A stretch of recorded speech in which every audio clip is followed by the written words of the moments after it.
Hello learners and welcome back to your own channel LIY English Learn It Yourself.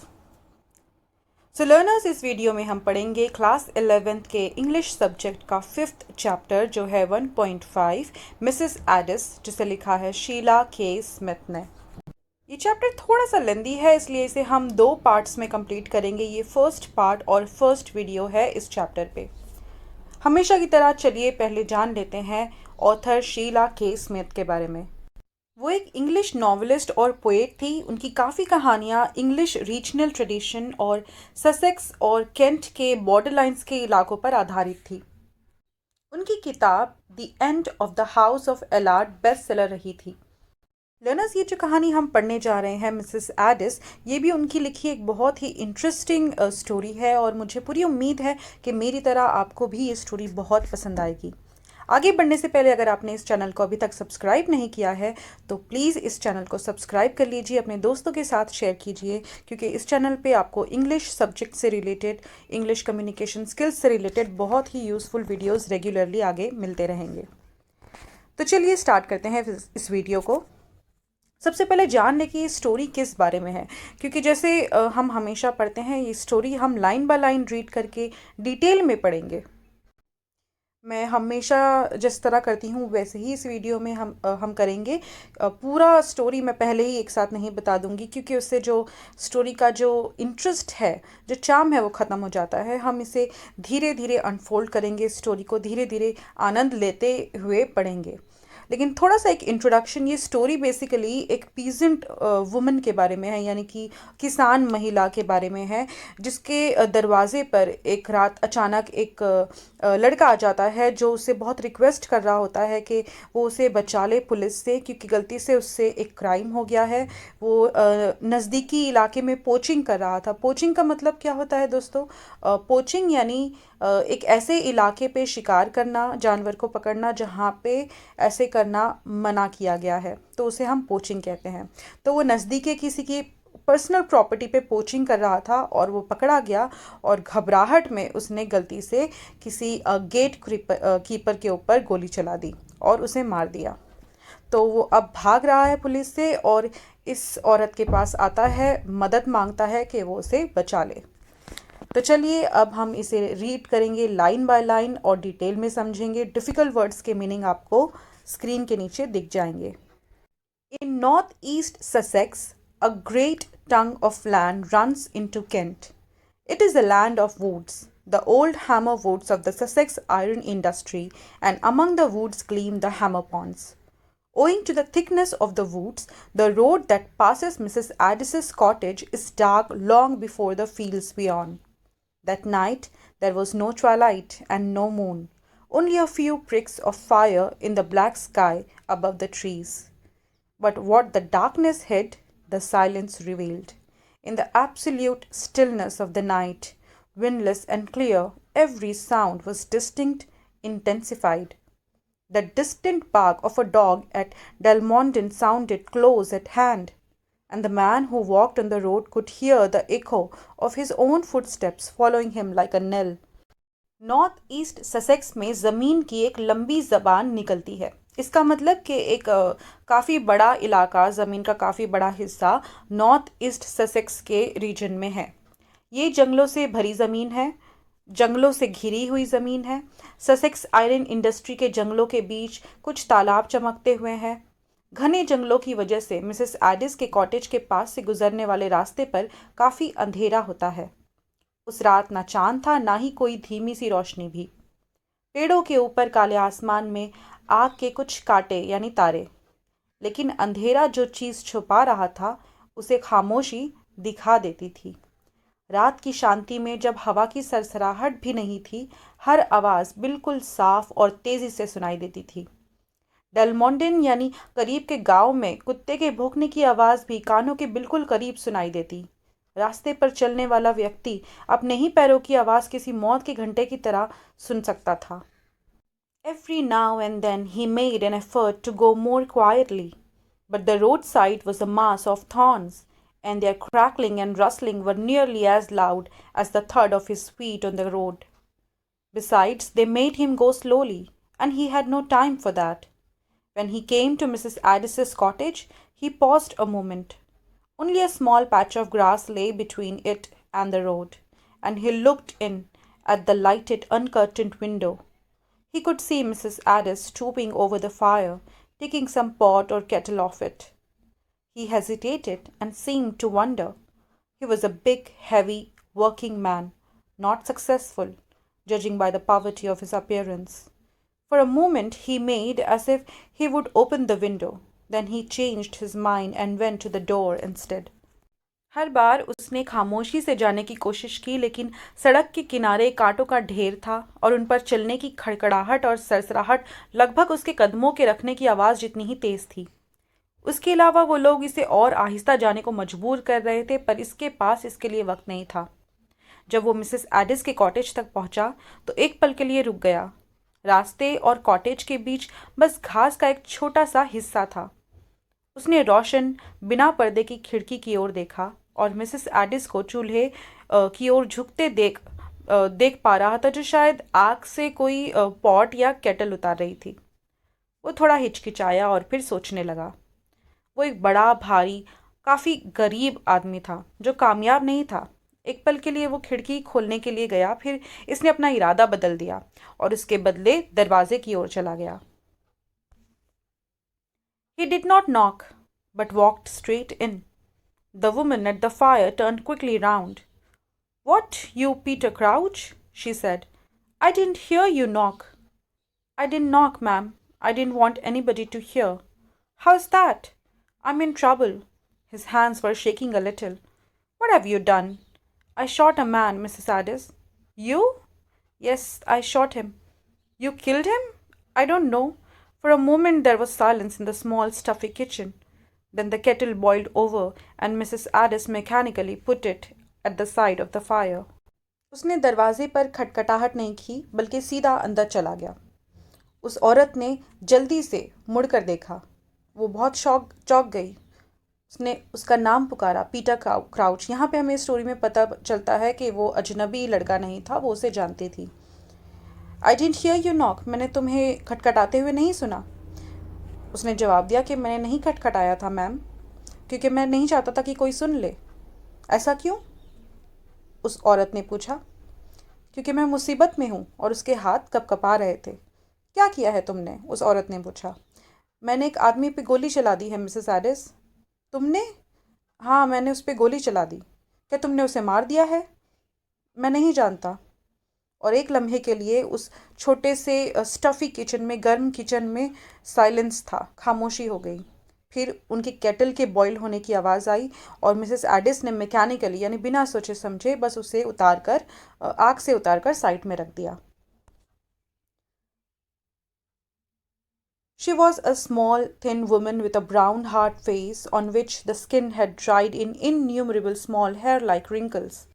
She was probably not more than 42, but life treats some women hard in the agricultural districts of Sussex, and Mrs. Addis's life had been harder than most. "What do you want me to do for you, Peter Crouch?" she said a little sourly. "Let me stay here a bit. Is there nowhere you can put me till they have gone?" "Who's they?" "The keepers." "Oh, you have had a quarrel with the keepers? Have you?" "Yes, I was down by the center wood seeing if I could pick up anything, and the keepers found me. There were 4 to 1, so I used my gun. Then I ran for it. They're after me. They can't be far off now." Mrs. Addis did not speak for a moment. Crouch looked at her beseechingly.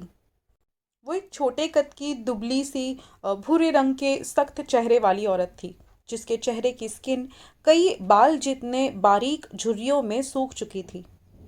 वो शायद 42 से ज़्यादा की नहीं थी, लेकिन ज़िंदगी Sussex के एग्रीकल्चरल डिस्ट्रिक्ट में कुछ औरतों को बड़ी बेरहमी से बरतती थी, और मिसेस एडिस की ज़िंदगी उन औरतों से और भी कई मुश्किल रही थी। तो मिसेस एडिस ने उस लड़के से पूछा कि तुम मुझसे क्या चाहते हो? तो उसने कहा कि बस मुझे यहाँ थोड़ी देर के लिए रहने दें, बस तब तक वो चले जाएं। मिसेस एडिस पूछती है कि वो लोग कौन हैं? तो वो जवाब देता है, कीपर्स। कीपर्स यानी कि जो रखवाले होते हैं। "Oh, you had a quarrel with the keepers, have you?" "अच्छा, तो क्या तुम्हारी लड़ाई कीपर से हुई है?" तो वो जवाब देता है और एक्सप्लेन करता है अपनी सिचुएशन कि हाँ, मैं सिंडरवुड के करीब था और मैं ऐसे ही निकला था कि शायद मुझे कुछ मिल जाए। तो वहीं पे कीपर्स ने मुझे पकड़ लिया और वो लोग 4 थे, मैं अकेला था, इसलिए मैंने घबराहट में अपनी गन इस्तेमाल करी और फिर मैं वहाँ से भाग गया। वो लोग मेरे पीछे ही हैं और अभी वो ज़्यादा दूर नहीं होंगे। तो एक पल के लिए मिसेस एडिस कुछ नहीं कहती हैं और वो बस देखती हैं कि किस तरह वो रिक्वेस्ट कर रहा है और वो बहुत अपीलिंगली, बहुत रिक्वेस्ट करते हुए, मिन्नतों करते हुए मिसेस एडिस को देखता है। You might do it for Tom's sake, he said. You haven't been an over good friend to Tom, snapped Mrs. Addis. But Tom's been a very good friend to me. He would want you to stand by me tonight. Well, I won't say he wouldn't, for Tom always thought better of you than you deserved. Maybe you can stay till he comes home tonight, then we can hear what he says about it. He'll be up at work for an hour yet, and the coast will be clear by then. I can get away out of the country. Where you'll go? I don't know. There's no time to think of that. Well, you can think of it in here, she said dryly, opening a door which led from the kitchen into the small shed at the back of the cottage. They'll never guess you're there, especially if I tell them I haven't seen you tonight.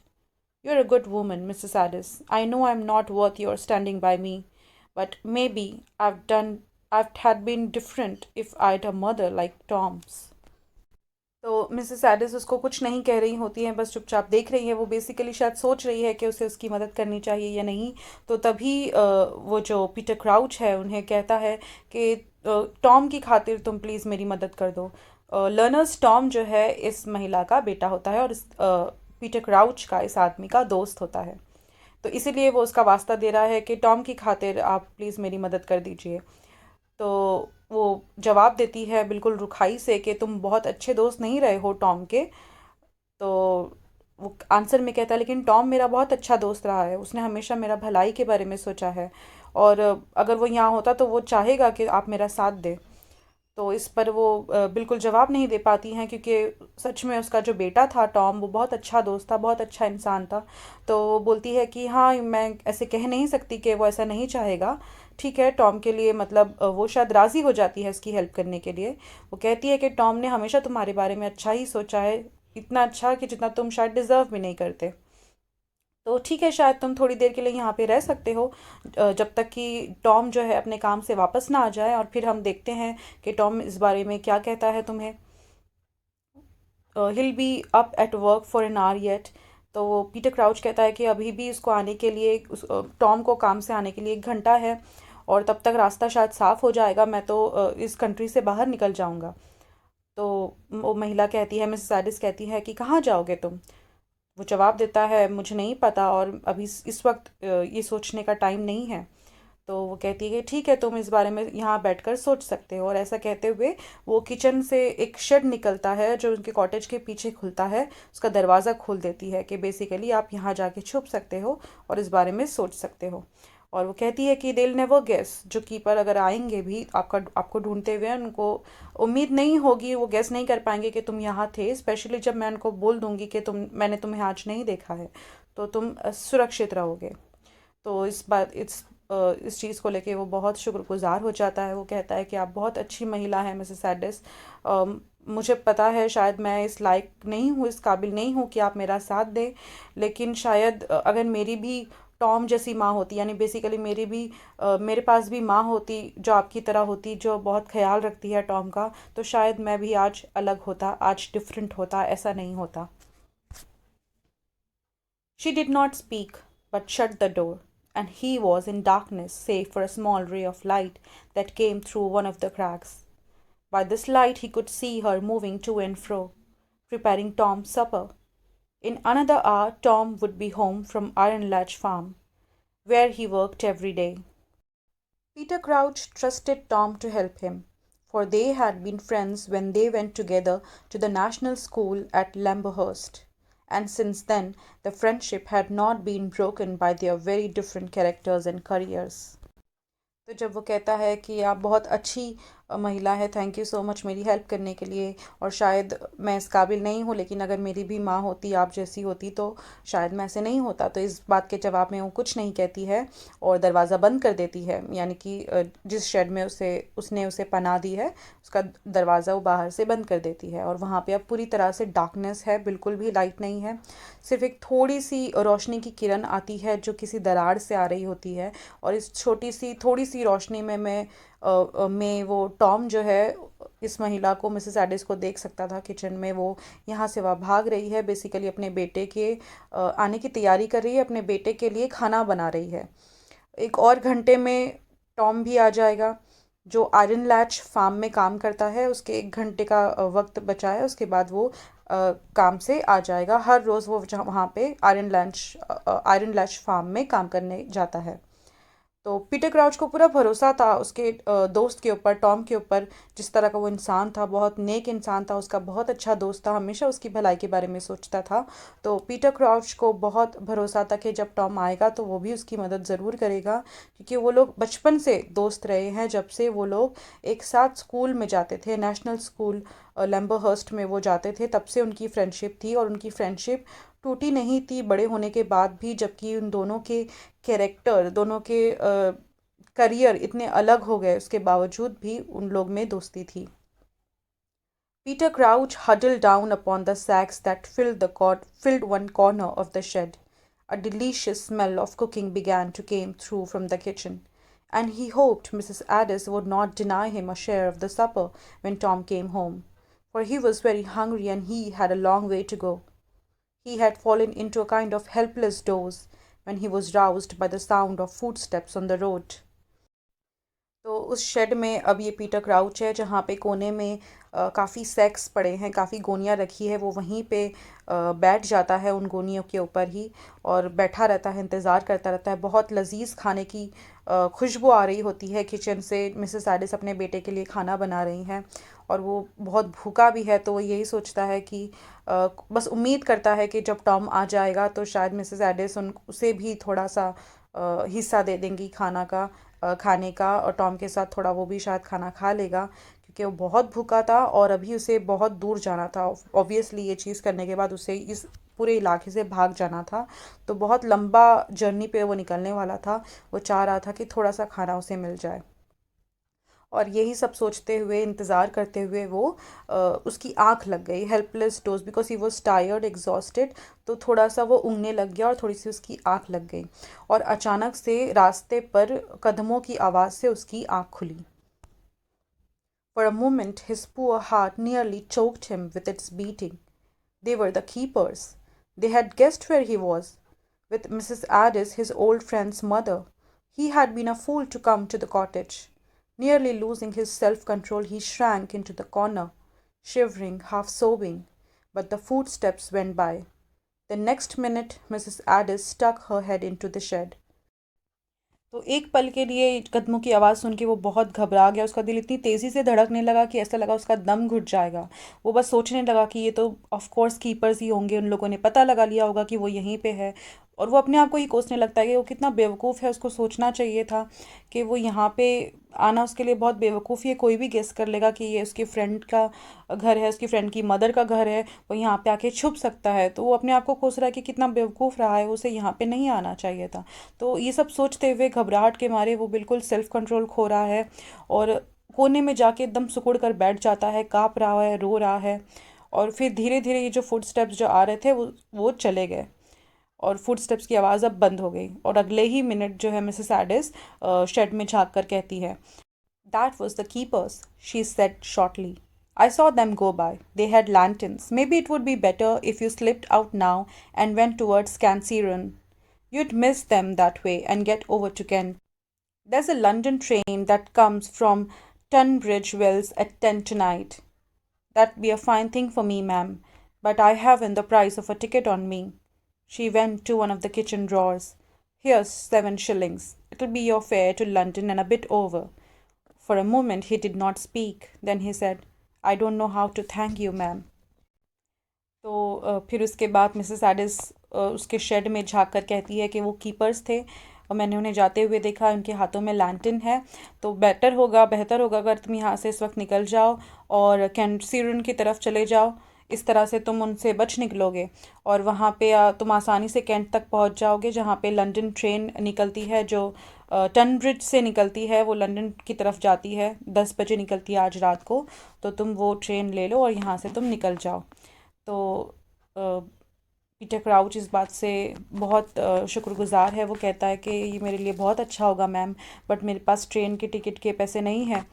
तो Mrs Aedes kitchen draw में से जाती है, कुछ पैसे निकालती है 7 shillings, और उसके हाथों में देते हुए कहती है कि ये तुम्हारे लंदन जाने का किराया होगा, बल्कि उससे कुछ ज़्यादा ही है।